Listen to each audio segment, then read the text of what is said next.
Olá, tudo bom? Sou o professor Tomar Lopes e vamos começar uma nova aula, Escrita Fiscal e Tributária. Vamos conhecer um pouco sobre o direito tributário, como acontece a legislação, como se cobram tributos, quem deve pagar, por que o Estado cobra tributos, ou seja, vamos entender como acontece a responsabilidade das empresas e dos empresários quando o assunto é tributo, ou popularmente impostos.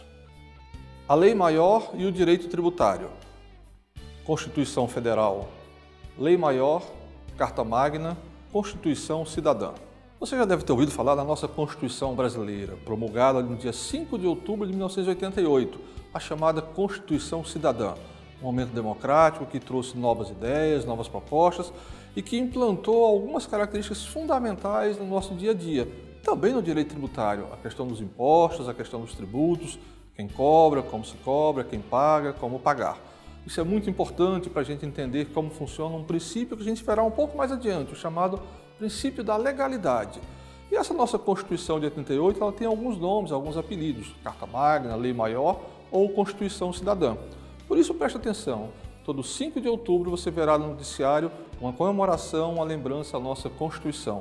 É ela que rege todos os nossos princípios, direitos e deveres. É na Constituição que encontraremos todos os fundamentos básicos desse estudo. A Lei Maior e o Direito Tributário. O papel do Estado, arrecadar versus realizar ações. O Estado e o governo são fundamentais na vida de qualquer cidadão. A gente sabe disso no nosso dia a dia. A responsabilidade do Estado é muito grande. Educação, saúde, lazer, saneamento, transporte, tudo aquilo que a gente imagina que a população precisa, que as cidades precisam, que o seu município, sua rua, seu bairro precisa. Isso o Estado tem o dever de fazer. Mas o Estado tem uma limitação, o Estado não produz, portanto ele não gera economia. E como o Estado faz então para arrecadar recursos? Ele cobra os nossos tributos, do cidadão, das empresas. Esse papel do Estado de arrecadar tributos tem uma finalidade, propor as suas ações sociais. Como a gente sabe, a demanda é muito grande no Brasil, aliás em todos os países. Há muita coisa a ser feita e o Estado não consegue fazer tudo ao mesmo tempo. Uma das limitações é justamente a sua capacidade de arrecadar, ou seja, a possibilidade de retirar recursos legalmente das empresas e das pessoas para cumprir com suas obrigações. Isso faz parte do direito tributário, isso faz parte da obrigação do Estado. Quanto mais ele arrecada, mais ele gasta. Quanto melhor ele gasta, melhor o resultado para o cidadão, para as empresas brasileiras. Você conhecia o impostômetro? Esse contador curioso que movimenta-se a uma velocidade intensa? Esse impostômetro foi criado por a classe empresarial para mostrar o quanto o Estado arrecada de impostos no nosso dia a dia. Pela velocidade que você vê aí, dá para imaginar o quanto nós pagamos de impostos. Esse imposto tem a finalidade, fazer com que o Estado cumpra com suas ações sociais. Mas é muito dinheiro, você não acha? Os conceitos fundamentais na cobrança de tributos. Tributo, o primeiro conceito. Você viu que nós utilizamos nesta aula o conceito de direito tributário. Por que direito tributário? Porque é a parte legal que cuida de um conceito muito importante, o chamado tributo. Puxa, mas tributo não é igual a imposto? Não, são coisas diferentes. Se a gente puder imaginar, tributo é a categoria principal, a categoria maior. Dentro do tributo nós temos impostos, taxas, contribuição de melhoria e outras classificações. É menos comum a gente ouvir falar de tributo, muito mais comum no noticiário, nos jornais, na revista, na televisão, na internet, a palavra imposto. Embora imposto seja uma categoria específica, soa mais fácil, é mais fácil a gente entender o seu significado. Na verdade, a gente não gosta de pagar imposto, não gosta de pagar tributo. Os conceitos fundamentais na cobrança de tributos. Outras definições: imposto, taxa, contribuição de melhoria. Diz o ditado popular que se imposto fosse bom, não seria imposto, seria espontâneo. É bem verdade que se imposto fosse bom, a gente não pagaria de forma espontânea. Ele é imposto porque o Estado precisa desse recurso. E também porque nós, empresários, nós cidadãos, nós usufruímos daquilo que o Estado nos oferece como serviço público. Os impostos, como nós vimos, são a principal categoria de arrecadação dos tributos. Temos as taxas e a contribuição de melhoria. Por que esta divisão entre impostos, taxas e contribuições de melhoria? Porque cada um tem o seu princípio da legalidade, tem sua forma de cobrar, tem sua forma de ser exigida e tem alguém que é responsável por este pagamento. Se fosse tudo igual, seria um pouco confuso. Alguns pagariam mais, outros pagariam menos. E provavelmente quem pagaria mais seria mais prejudicado. E aqueles que pagassem menos teriam mais vantagens. Se a ideia é que o Estado possa beneficiar a todos, a cobrança dos tributos também deve ser relativamente igualitária, ou seja, quem ganha mais, quem ganha menos, paga menos. Por isso, essa importante divisão: imposto, taxa, contribuição de melhoria. Os conceitos fundamentais na cobrança de tributos. Tributo: prestação pecuniária, compulsória, em moeda. O imposto tem essas três características: prestação pecuniária, compulsória e em moeda. Ele é prestação pecuniária porque é um pagamento, não é nenhuma troca, não se está comprando nada, está realmente se pagando alguma coisa. Essa é a prestação pecuniária. Ela é compulsória porque a gente já viu e a gente vai passar o resto da nossa vida entendendo isso. Ela é obrigatória, não nos cabe então escolher entre pagar e não pagar. Por isso é compulsória, nós somos obrigados a pagar aqueles impostos que o Estado cria. E em moeda porque, salvo algumas raras exceções, todo imposto, todo tributo tem que ser pago em dinheiro, dinheiro vivo. Não se pode pagar o imposto, por exemplo, com arroz, com feijão ou com propriedade. Ele tem que ser pago em moeda, moeda corrente no Brasil.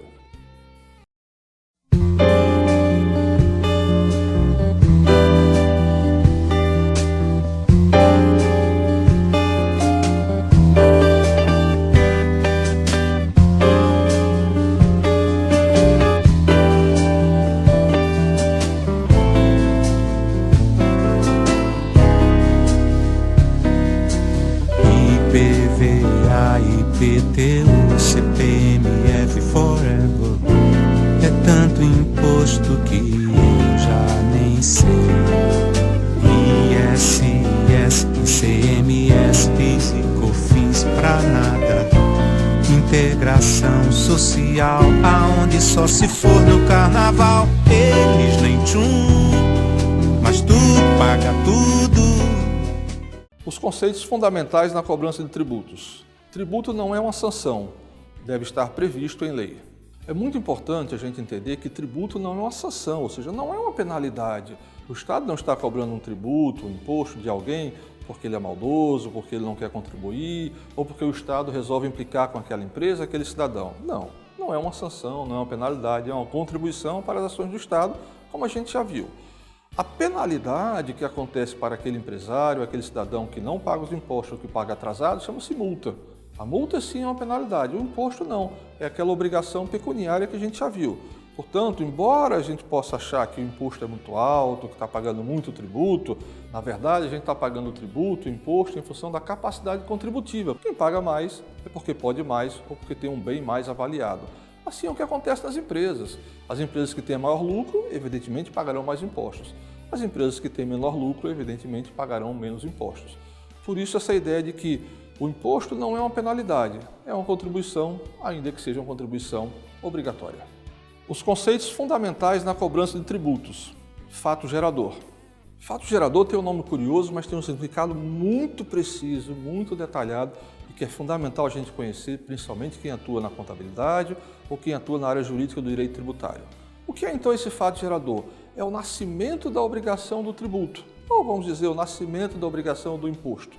A partir do momento que aquele fato acontece, ou seja, a partir do momento que há o fato gerador, eu sou obrigado a pagar imposto. Aquele fato gerador pode estar ali previsto. Se ele não se aplicar a mim, eu não devo impostos. Vamos pensar num exemplo bastante prático. Imagine que você vai comprar um armário, uma geladeira ou um fogão. Você vai pagar os impostos. Já está embutido no seu preço final aquela carga de tributo que você pagará por aquele bem. Quando você compra, nasce o fato gerador. A compra gera a necessidade e a obrigação de pagar os impostos. Se você não compra, evidentemente você não tem essa obrigação. Portanto, o fato gerador é fundamental para você conhecer quando começa a sua obrigação, o prazo de pagamento e a sua responsabilidade enquanto contribuinte. Isso vale para a pessoa física, como vale também para todas as empresas. Os conceitos fundamentais na cobrança de tributos. Imposto versus taxa. O imposto, como a gente viu pelo nome, é obrigatório. Qual é a diferença então entre imposto e taxa? Bom, o imposto independe da ação do Estado, independe do papel que o Estado faça para cobrar aquele imposto. Vamos usar um exemplo bastante prático, o imposto de renda. Quando você paga imposto de renda, pessoa física ou pessoa jurídica, o Estado não teve uma ação efetiva para aquele fato gerador. Ele cobra o imposto, que é a nossa obrigação de recolher o tributo. Quando a taxa, há uma diferença substancial. A taxa só pode ser cobrada se o Estado fizer alguma coisa. Se o Estado exerce alguma ação, se o Estado propõe algum serviço, coloca à disposição esse serviço para o cidadão, para as empresas, aí sim o Estado pode cobrar a taxa.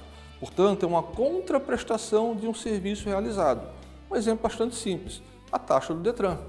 Quando você paga uma taxa no Detran para legalizar um veículo, receber algum documento, o Estado está colocando à sua disposição um serviço efetivo. Então você paga a taxa por aquilo que o Estado oferece para você de imediato. Esta é a grande diferença entre imposto e taxa. Imposto, o Estado não precisa de uma ação efetiva naquele momento, e taxa só pode ser cobrada se o Estado cumprir com o seu papel, fizer algo em troca do cidadão, em troca do favor para a empresa. Os conceitos fundamentais na cobrança de tributos. Taxas de serviço, de polícia. As taxas se dividem de serviço e de polícia. Qual é a diferença entre uma e outra? Taxa de serviço é aquela que efetivamente o poder público coloca algum serviço que você, cidadão ou você, empresa, utiliza. O Detran é um exemplo clássico, mas também retirar sua identidade, fazer uma segunda via de identidade, qualquer documento público que você vá buscar em uma repartição pública, o Estado está oferecendo um serviço, fazendo algo de concreto, mensurável e identificável. Essa é uma taxa de serviço, por isso se cobra a taxa por esse serviço prestado. O que seria então a taxa de polícia? Não é necessariamente a polícia como a gente conhece, a polícia da rua. Essa taxa de polícia é a taxa de fiscalização, ou seja, o Estado exerce um poder de fiscalização que permite que, através dessa ação, a sociedade, o cidadão e as empresas possam ser beneficiados por aquela ação de controle do Estado. O exemplo mais comum para a gente pensar no mundo empresarial é a taxa de alvará de funcionamento. Todo ano as empresas são obrigadas a recolher junto às prefeituras o seu alvará de funcionamento. O que acontece com essa taxa de alvará? É a capacidade que a prefeitura tem de dizer para a empresa que naquele local ele pode exercer aquela atividade econômica. É claro que ele não vai fiscalizar todas as empresas, senão seria impossível o Estado fazer tudo isso num único ano. Mas é a possibilidade de fiscalizar, de controlar e dizer: a prefeitura, o poder público está ciente, está acompanhando o que acontece no seu município, na sua rua, no seu bairro. Esse poder de polícia, essa taxa de fiscalização é essa contraprestação do Estado. Embora ela não seja tão individualizada quanto a taxa de serviço, mas ela é factível, ela é mensurável, ela é perceptível. Portanto, seja taxa de serviço como taxa de polícia, é a ação do Estado que você consegue observar de imediato no dia a dia, na sua empresa, na sua vida. Os conceitos fundamentais na cobrança de tributos. Sujeito passivo. Vamos conhecer mais um outro conceito específico do direito tributário, o chamado sujeito passivo. Quem é o sujeito passivo no direito tributário, nos tributos, nos impostos, taxas de contribuição de melhoria? O sujeito passivo é aquele que paga o imposto, é aquele que recolhe para o Estado o imposto. E aí nós temos dois tipos de sujeito passivo, o contribuinte direto e o contribuinte indireto. O direto é aquele que vai lá na boca do caixa eletrônico, pela internet e faz o recolhimento do tributo. O indireto é aquele que paga em nome de terceiro. Olha como é simples a gente identificar o que é direto e o que é indireto. Quando eu pago meu imposto de renda, eu sou o contribuinte direto. Eu tive aquela renda, devo pagar aquele imposto. Quando eu compro um carro que vou ao Detran, eu pago aquele tributo, eu sou o contribuinte direto. E no lado das empresas é muito mais fácil identificar o que é o contribuinte indireto. Se você é empregado, funcionário de alguma empresa, você vai perceber no seu contra-cheque que virá lá um impostozinho assim descontado, INSS. Esse desconto que vem no seu contra-cheque, quem paga é a empresa, ou seja, a empresa paga em seu nome. Neste caso, a empresa passa a ser o contribuinte indireto. Portanto, o direto é aquele que vai lá e paga por sua própria obrigação. O indireto é aquele que paga em nome de terceiro. No final das contas, todos têm que recolher o tributo. Todos são sujeito passivo, todos devem cumprir com sua obrigação perante o Estado. Os princípios do direito tributário. Princípio fundamental, legalidade. Em toda a área do direito nós temos alguns princípios.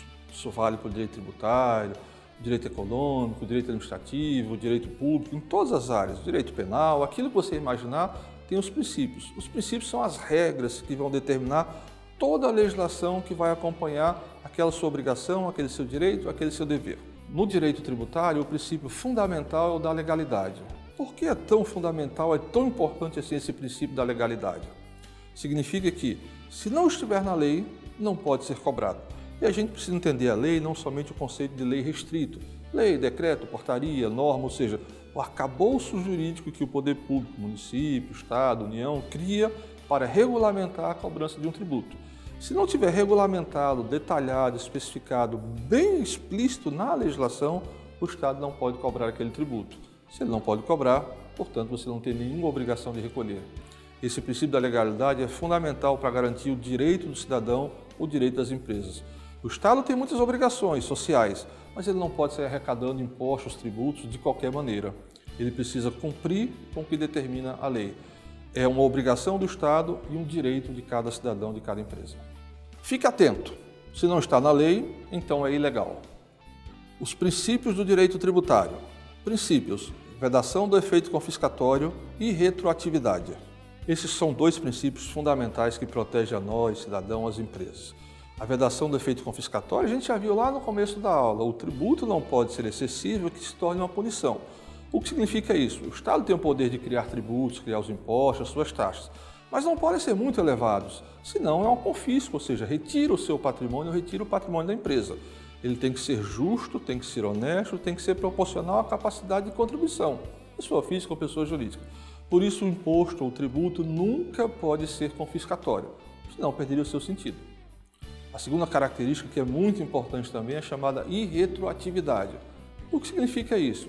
Significa que o Estado não pode criar nenhum imposto que seja cobrado para trás. Todo tributo que for criado, todo imposto, toda taxa, toda contribuição de melhoria, deve sempre criar uma condição para o futuro. Por que essa finalidade e por que essa característica da irretroatividade? Porque o contribuinte não pode ser pego de surpresa. Já pensou se o Estado cria um imposto hoje cobrando alguma situação que aconteceu há 2, 3 meses? Se você soubesse disto, talvez não teria feito aquele contrato, aquele negócio. Portanto, a irretroatividade garante o bom senso e garante a seriedade na hora de cobrar os impostos. Só poderão ser daqui para frente. E mesmo assim, não pode ser de imediato. Permite que você e as empresas possam se programar, se planejar, para ter a melhor capacidade de pagar os impostos e não ser pego de surpresa por uma ação imediatista que o Estado vai criar simplesmente pensando em arrecadar recursos ou punir as empresas. Capacidade contributiva, anterioridade nonagesimal. Essa capacidade contributiva a gente já falou aqui um pouco ao longo dessa aula. O que significa isso? Quanto mais você tem, mais você paga os seus impostos. Isso acontece no dia a dia? Muito. Vamos imaginar 2 exemplos bastante simples. Detran.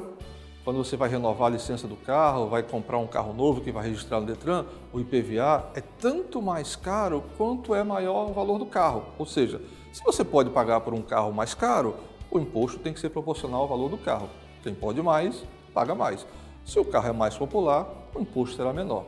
É assim que acontece também na sua residência. Observe o seu IPTU e compare com o IPTU de uma região mais favorecida, numa casa melhor, e o IPTU de uma região mais pobre, com menos serviços públicos. Você verá que há uma grande diferença. Quanto maior o valor do imóvel, maior o IPTU. Quanto menor o valor do imóvel, menor o IPTU. Essa é a chamada capacidade contributiva. Quem pode mais, paga mais. Já a anterioridade nonagesimal, esse nome bastante curioso, é o que garante o planejamento tributário das empresas principalmente. Lembra há pouco que a gente viu que o Estado só pode criar o tributo para frente? Pois é, mas ele não pode criar um tributo para entrar em vigor amanhã, por exemplo. Esse período de 90 dias, por isso é chamada anterioridade nonagesimal, é que diz o seguinte: todo tributo que for criado, ele só poderá ser cobrado a partir dos 90 dias, do 90º dia, com algumas exceções, mas no senso comum, na maioria dos tributos, se o Estado criar hoje, 90 dias depois as empresas passam a ser obrigadas a recolher com aquele tributo. Permite que você se programe, permite que você possa planejar o seu recolhimento de impostos e, principalmente, permite que o imposto novo criado, o tributo novo criado, não vá afetar o caixa da sua empresa. Princípios. Anterioridade anual. Se já há anterioridade nonagesimal, o que é essa anterioridade anual? São duas coisas distintas. Lembra que a nonagesimal, 90 dias. A anual diz o seguinte: se o tributo criado não for publicado no Diário Oficial até 31 de dezembro, ele não entra em vigor no próximo ano. Portanto, todo tributo só entrará em vigor no ano seguinte. E mesmo assim, como a gente viu, combinando a anterioridade anual e nonagesimal, 90 dias de antecedência. Então, eu não posso criar nenhum tributo no meio do ano para começar a vigorar 90 dias depois. Eu tenho que esperar virar o calendário. São situações muito específicas para empresas que têm algumas atividades particulares, mas que no senso comum não aplicam à maioria das empresas, como também não aplica a nossa situação IPTU, IPVA, o nosso imposto de renda. Precisa então ser regulamentado efetivamente com todas as suas características até 31 de dezembro do ano anterior. Aí sim, no ano seguinte o Estado tem o direito de cobrar o seu tributo e nós teremos a obrigação de recolher o imposto, a taxa ou a contribuição de melhoria. Espero que você tenha gostado do assunto. O direito tributário é algo muito interessante e, claro, afeta a vida das empresas a todo instante, a todo momento. Toda vez que a empresa compra, toda vez que a empresa vende, ela assume obrigações e tem seus direitos. Esses direitos estão regulamentados no que refere-se aos tributos, o chamado direito tributário. A gente viu aqui alguns dos princípios. Lembre-se de um fundamental, da legalidade.